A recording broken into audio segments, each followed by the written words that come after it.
சபாபாபாபாபா ஒரு வழியாக பதவி ஏற்று முடிச்சிட்டாங்க ஐயா.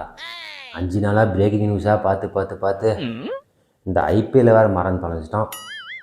எவன் எவன் என்ன நிலைமையில் இருக்கிறான்னு தெரியலையே. டே ஜிடி, நீ என்னடா செகண்ட் பிளேஸில் போய் உக்காந்துருக்குற? ஐயோ ஏ ஆறாரு, நீ என்னடா என் கூட 5வது இடத்துக்கு வந்து நின்றுட்டுக்கிற? ஐயா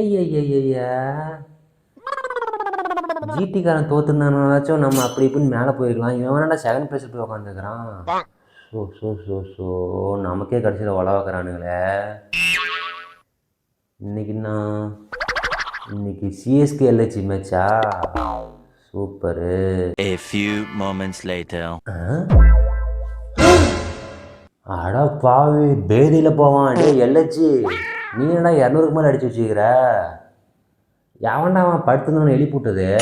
ஐயோ சிஎஸ்கே, என்னையா இந்த மாதிரி பண்ணி வச்சுக்கிறீங்க?